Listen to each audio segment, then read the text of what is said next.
கிறிஸ்துவுக்குள் அன்பானவர்களே, காலைதோறும் கர்த்தரின் வார்த்தை என்ற பகுதியின் வாயிலாக இந்த லெந்து காலங்களிலே உங்களை சந்திப்பதில் மிகுந்த மகிழ்ச்சி அடைகிறேன். இந்த நாளிலும் கூட தேவன் நமக்கு கொடுத்திருக்கின்ற வார்த்தையானது மார்க்கு 13ஆம் அதிகாரம் 28ஆம் வசனம். அத்தி மரத்தினால் ஒரு ஓமையை கற்றுக்கொள்ளுங்கள். அதிலே இளங்கிளைகள் தோன்றி துளிர் விடும்போது வசந்த காலம் சமீபமாயிற்று என்று அறிவீர்கள் என்று சொல்லப்படுகிறது. இது வசந்த காலம். லெந்து காலம் என்பது ஒரு வசந்த காலம். இந்த லெந்து காலங்களிலே ஆண்டவரோடு கூட நாம் அதிகமாய் உறவாடுகின்ற காலம். நம்மை நாம் ஆவிக்குரிய வாழ்க்கையிலே புதுப்பித்து கொள்ளவும் வளர்ச்சியுள்ளதாகவும் காணப்பட தேவ சமூகத்தில் இடைபடுகின்ற காலம் இந்த வசந்த காலம் என்று சொல்லப்படுகின்ற லெந்து காலம். இதிலே ஜபத்தோடும் உபவாசத்தோடும் ஆண்டவர் பாதத்தில் அமர்ந்திருந்து நம்மை நாமே ஒரு அர்ப்பணிப்போடு செயல்பட வேண்டிய காலம்.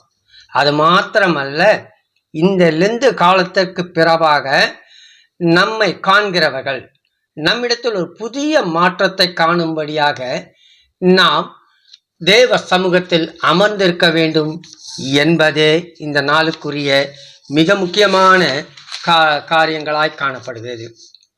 இந்த லெந்து காலங்களை அவ்விதமாக நாம் ஆசரிக்க வேண்டும். சடங்காச்சாரியமாக அல்ல, தேவ சமூகத்தில் பயபக்தியோடு அமர்ந்திருந்து அத்தி மரத்தை ஓமையாக தேவன் கொடுத்திருக்கிறார். அதிலே கிளைகள் தோன்றி துளிர் விடும்போது நாமும் கூட அந்த அத்தி மரத்துக்கு ஒப்பாக காணப்பட வேண்டும் என்பதை தேவன் விரும்புகிறார். நம்மிடத்திலே காணப்படுகின்ற தீய பழக்க வழக்கங்கள்லாம் இந்த நாளிலே உதிர்த்துவிட்டு புதிய இலைகள், புதிய சிந்தனைகள் நம்மிடத்துல உருவாக நாம் ஆண்டவர் பாதத்தில் அமர்ந்திருந்து அதை ஆசீர்வாதமாக பெற்றுக்கொள்ள நாம் அழைக்கப்படுகிறோம் என்பதை அறிந்து கொள்ளுங்கள். இந்த லெந்து காலங்களில மிக மிக முக்கியமாக நாம் காண வேண்டியது, அவர் கொடுத்திருக்கின்றது அத்தி மரத்தை தான் ஓமையாக கொடுத்திருக்கிறார். அத்தி மரத்தை நமக்கு ஓமையாக கொடுத்திருக்கிறார் இல்லைங்களா? இந்த வசந்த காலத்தில் அத்தி மரத்தை கொடுத்திருக்கிறார். அப்போது இதை பார்க்கும்போது இன்னொரு உதாரணமும் இதில் இருக்கிறது. இந்த அத்தி மரமானது நல்ல பசுமையாக வளர்ந்து கனி கொடுத்து மிகவும் செழிப்புள்ளதாக காணப்படுகிறது. எப்போது? இந்த வசந்த காலத்துக்கு பின்பதாக.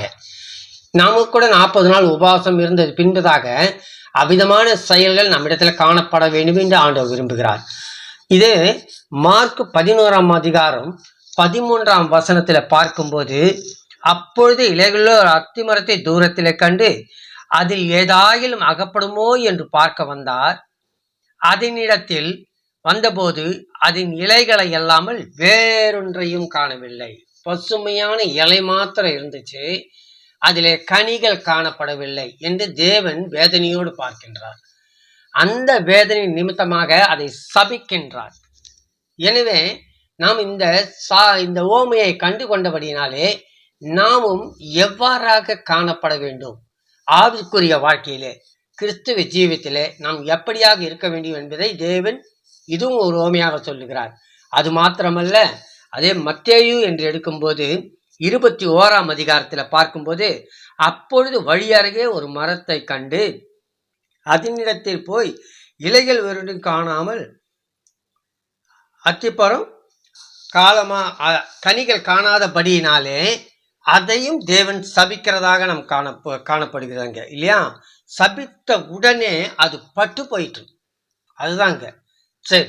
இந்த 2 அத்தி மரம் மாத்திரமல்ல, லூக்கா 13ஆம் அதிகாரத்துல 7ஆம் வசனத்துல ஒரு அத்தி மரத்தை போய் பார்க்கறாரு.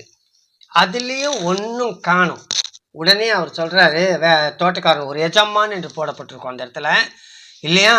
அந்த எஜமான் வந்து பார்க்கறாரு. பார்த்துட்டு தோட்டக்காரனை கூப்பிடுறாரு, இதுல ஒண்ணுமே காணுமே, இதை வெட்டி தூக்கி போடு அப்படின்றாரு.